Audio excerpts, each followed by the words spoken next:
Maka. Hello lads and ladies, here we are at camera 2 and once again we are joined by Hans. Hans, eh? It's time for the man who put analytic content on the map to take back his throne, baby. With the support of Hans, I can do anything. Welcome back, folks, to yet another video. Today we're going to be talking about how Luard has adapted. So, the restriction list for Luard is coming into effect in just a few days in the Japanese format, or maybe already has by the time this is uploaded, but for English it's going to come in on the day of release, meaning that you won't even have a chance to play with the Phantom Blaster variant unless you want to play Nemainless and just high roll into it, which is actually being shown to be the less consistent variant. So, today I'm going to talk to you about how this deck has been adapting, and we have some deck lists at the end. I'm actually going to show you some lists on how, the whole deck looks like now after the new restriction. But, of course, we have quite a lot to cover, so strap in, it's going to be a fun one. So, if you don't know what it is, the restriction took place, and it basically says that Luard and Nemain cannot be played in the same deck. In Standard. In Premium, you actually can. So what this means is that Nemain can no longer search the Blaster Dark Searcher, and Nemain can no longer search the thing that superior rides Phantom Blaster Dragon. So Bende, I think it was called. So those are both cards with 5k power that can no longer be searched. You used to also be able to search like other cards that the deck runs, like the Dilet, which is the Soul Charger, and the Swells, which is the plus 15k girl as well. So you lose quite a lot of flexibility. That clearly these cards were made to kind of connect with Nemain, and we can argue about the fact that Nemain might have been not the best hit because now you can't like just take out these targets anymore. But the deck is still very, very strong even without Nemain and without Phantom Blaster Dragon, as it was probably designed to be. So if we're talking about the minimum amount of slots that have opened up, we're looking at 4 slots that have opened up with the loss of Nemain, 1 slot for the Searcher of Blaster Dark, 1 slot for the Searcher of Phantom Blaster Dragon, 1 slot for Phantom Blaster Dragon, and 4 slots for Blaster Dark. So, you didn't have to play Blaster Dark at 4, but quite a few lists did. So, potentially like over 10 slots and in the 50 card slots of a standard deck. So, this is pretty big, because now we can actually play a lot of different cards. And so what kind of cards are people playing? Well, one of the interesting cards that didn't see as much usage before this Nemain restriction was actually Leafall. Leafall is an interesting one. It's a very flexible card, being able to basically superior call any grade 1 you want from your deck. And of course, even with the restriction, you still have so many options. Whether it's Karen, that gets you a counter charge that literally refunds the cost of Leafall, whether it's the Abyssal Owl that lets you basically Soul Blast 1 for a draw, or whether it's the aforementioned Swells that gets extra power, or the DLL that gets the Soul Charge as well, so you can build up more Soul for your effects later on. There's so many different targets that you can select, and it doesn't have to be 5k power units either. It can be literally any grade 1. So that card is already cool, because now the deck can actually do something interesting, which is just build up more of a field early game. And that's kind of what Claret Sword did as well, in order to kind of like power up its drop zone, is just to go aggro early game by just dropping a lot of cards early.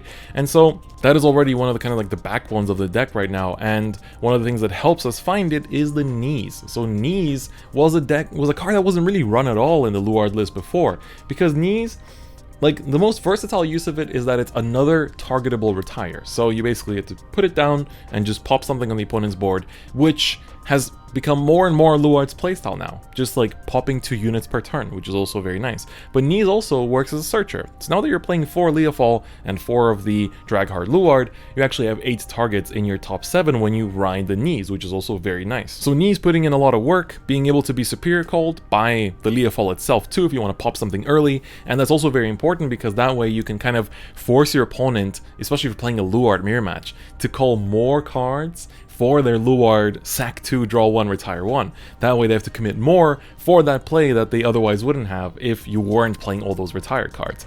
Now, another interesting card that I personally find interesting that is being run in Luard now is Maka Karen. Maka Karen wasn't actually seen in play before, but now it has come back as the usual combo of Counter Blast 1 for Maka, call the Karen, Soul Blast 1, Karen refunds you that Counter Blast. Now, why is that good? Because you get to actually Soul Blast out your grade 1 ride. keep in mind that for Luard, you need grade 1s in the drop zone.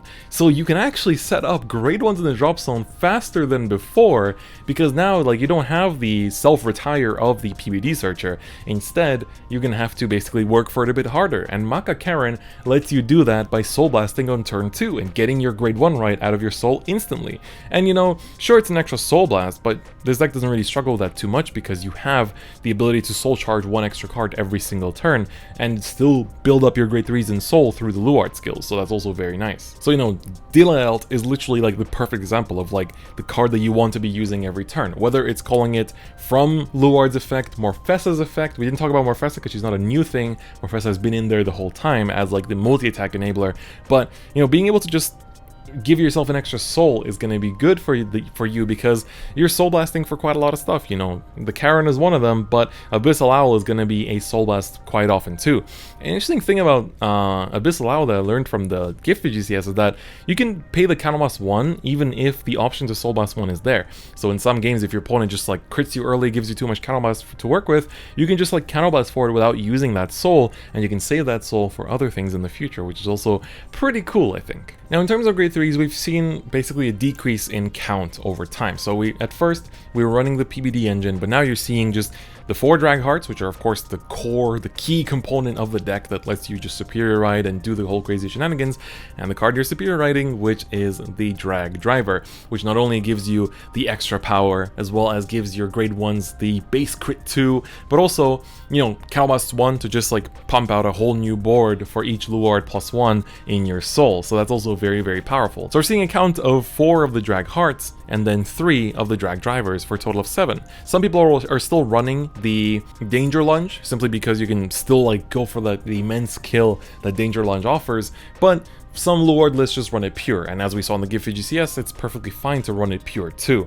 Now, the next card is one that really came up for me from the actual gift VGCS, and this was Decron. So Hardship Sage Decron. This is a card that says if you have a grade 3 or greater Vanguard, all your front row grade 1 units get intercept. So why is this card good, and why is it being played in like every post-restriction list of Luard you're seeing?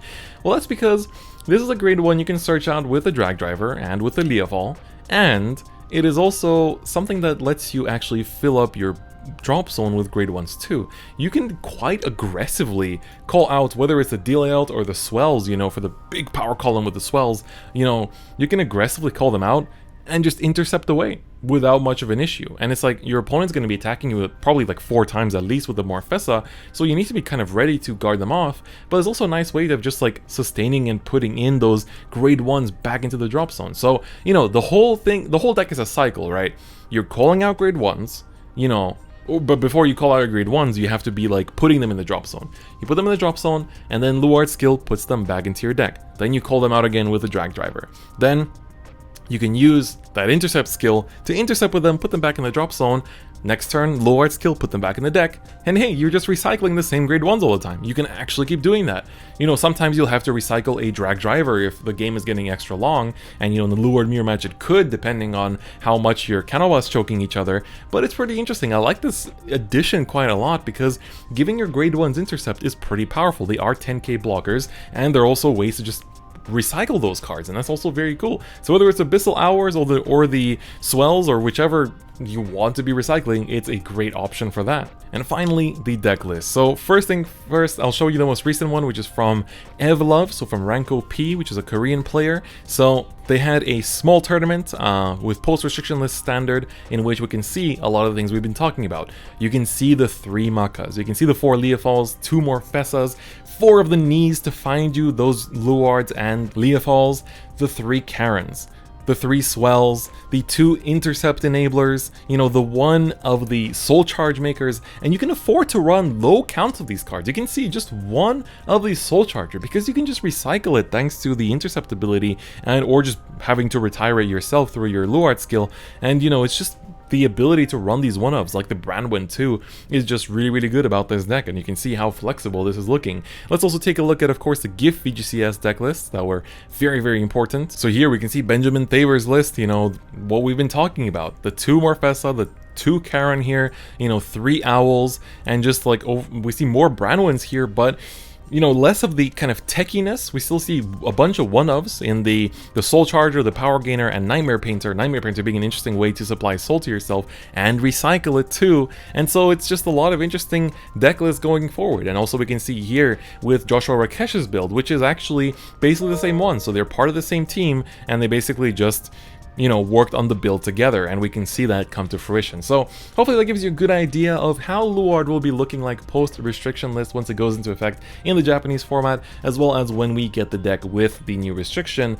on the end of October. So hopefully this video was helpful to you guys that are building the Luard deck in Standard. I personally think it's a very interesting build, especially now post restriction. I think it's like the power level that it was supposed to be. It's very, very strong, but that's fine. It doesn't feel too strong. It has like very obvious counterplay of damage denial and just not giving them their counterblast if they overextend with like early Leafall without a Maka, or like just, you know, you give them one Luard and then they don't have counterblast for anymore until they get one shot by your plays that you're doing. So it's really interesting. I think it's really, really cool to see how the meta has evolved and how Luard has evolved as well post-restriction list into a pretty healthy deck. But on that note, that's going to be it for me today, and I'll see you guys next time.